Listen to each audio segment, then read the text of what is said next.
ఇలా ఈ కమిటీ నిర్ణయించినటువంటి సిఫారసును ఆ ముఖ్య పాలక మండలి సభ్యురాలు వ్యతిరేకించిన ఆమోదింపచేసి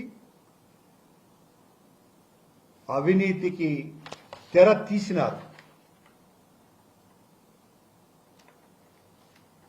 ఎంత దారుణమైనటువంటి విషయం అంటే ప్రజారోగ్యానికి సంబంధించి ఇప్పటికే ఆరోగ్యశ్రీ పథకాన్ని నీరుగారుస్తున్నటువంటి చంద్రబాబు గారి ప్రభుత్వం ఈరోజే పత్రికల్లో వచ్చింది. దాదాపు 4-5 అతి ముఖ్యమైనటువంటి విషయాలలో ఆరోగ్యశ్రీని తప్పిస్తున్నారు అని.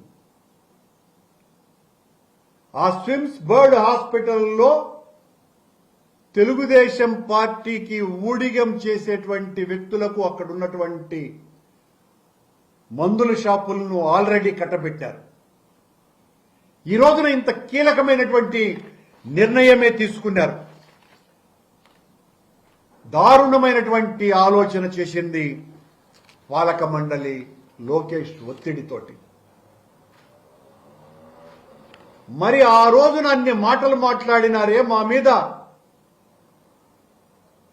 ఈ రోజున మీరు ప్రాణాంతకమైన నిర్ణయం తీసుకున్నారే, ఈ సడలింపు ద్వారా ఏ రకమైనటువంటి అవినీతి జరగబోతోంది అన్న విషయం చెప్పకనే స్పష్టంగా తెలిసిపోతుంది. ఏదైనా ఒక నిర్ణయం తీసుకున్నప్పుడు ఆ నిర్ణయం ద్వారా చాలా మేలైనటువంటి పరిస్థితి రావాలా.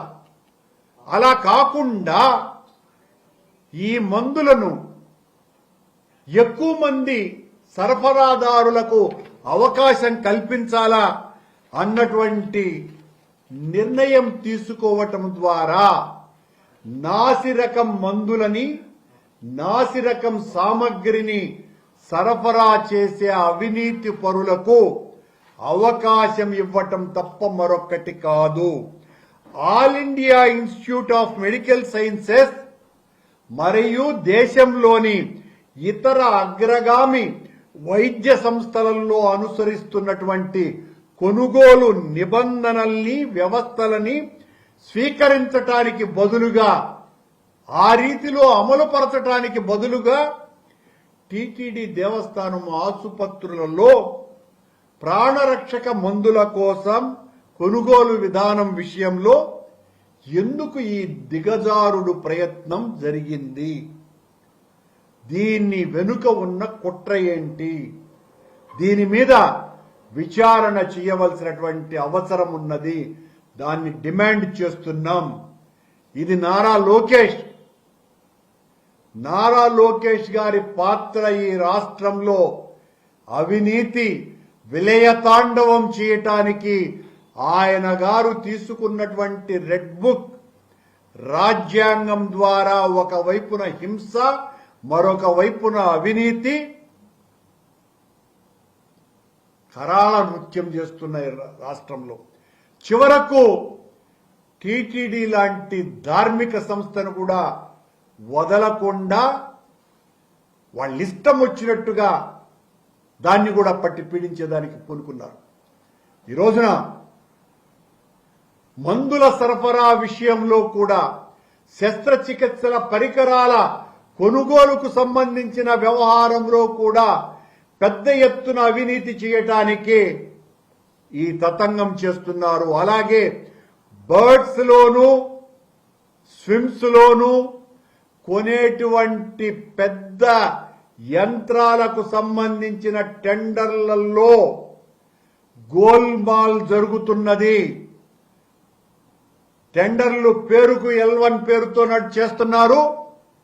కానీ ఈ తతంగాన్ని నడిపేటువంటి ఆ పెద్దలు పెద్ద ఎత్తున అవినీతికి పాల్పడి ఆ కంపెనీలతో మాట్లాడుకొని తక్కువ ధరలకు వాళ్ళ దగ్గర కొని ఎక్కువ ధరలకు టీటీడీకి అమ్ముతున్నట్టుగా సృష్టిస్తున్నారు.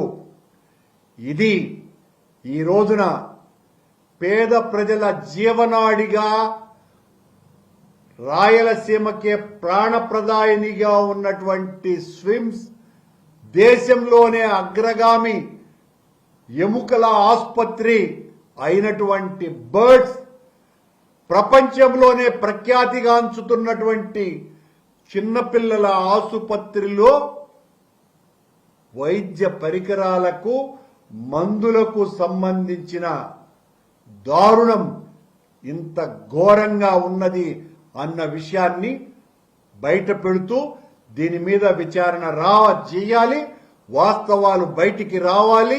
ఈ నిర్ణయం తీసుకున్నటువంటి దొంగల భాగోతం బయట పెట్టాలి, వాళ్లకు తగు రీతిలో శిక్ష జరగాలి అని డిమాండ్ చేస్తున్నారు.